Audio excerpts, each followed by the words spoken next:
আমি যখন বাড়িতে কোনো কাজ করতে যেতাম তখন আমার বাপ আমাকে বলতো, বেটা আমার পরে করিও।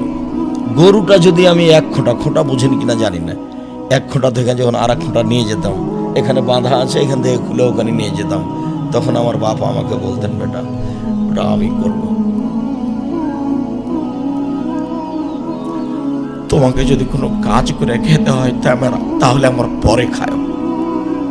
আমার বাপের একটা কথা আমার সারা জীবনকে এক পাল্লায় দিলে সমান হবে না। বেটা যদি তোমাকে কাজ করে খেতে হয় তাহলে আমার পরে খায়। আল্লাহুম্মা গফির লাহু ওয়ারহামহু, আল্লাহুম্মা গফির লিআবি উম্মি ওয়ারফা দারজাতাহু ফিল মাহদিন ওয়াবসলাহু ফি কবরিহি ওয়া নাব্বির লাহু ফিহি। যখন আমার আব্বা টাকা পাঠাতেন ইন্ডিয়া, তখন আমার ছোট বোনকে দিয়ে লিখে দিতেন। লেখা থাকতো সরিষা বিক্রি এত টাকা, কালাই বিক্রি এত টাকা, ধান বিক্রি এত টাকা, মসুরি বিক্রি এত টাকা, মোট 1000 টাকা পাঠালাম। 7-8 দিন যাবৎ আমার এই খেয়াল থাকতো আমার আব্বা 1000 টাকা জমা করতে অনেক পরিশ্রম করেছে।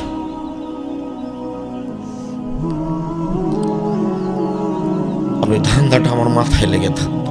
আমি কোনোদিন ছাত্র জীবনে দোকানপাটে বসে স্টলে বসে খেয়ে সময় কাটাইনি। ছাত্র জীবনে অনেকদিন অভ্যাস ছিল একদিন সিএম থাকা, একদিন এমনি থাকা। আমি মনে করতাম আমার বাপ তার নিজের উপার্জিত সম্পদ খুব কষ্ট করে উপার্জন করে ছেলেদেরকে পড়াশোনা করাতেন। এটা আমি খুব ভালোভাবে বুঝতে পারতাম। সম্মানিত দিনী ভাই বোন, যা উপার্জন করছেন এটা ছেলে মেয়ের পিছনে খরচ করার চেষ্টা করবেন। ছেলে মেয়ে যদি লেখাপড়া করে মানুষ হয়, ছেলে মেয়েকে যদি মানুষের মতো মানুষ করে রেখে যেতে পারেন, তাহলে পৃথিবীতে অনেক একটা বড় সম্পদ রেখে গেলেন।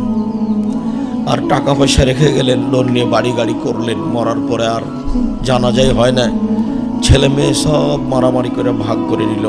কি করলাম জীবনে?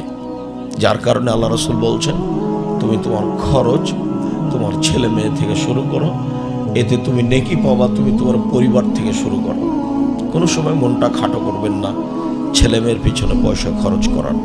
ছেলে মেয়েকে মানুষ করতে হবে মানুষের মতো মানুষ।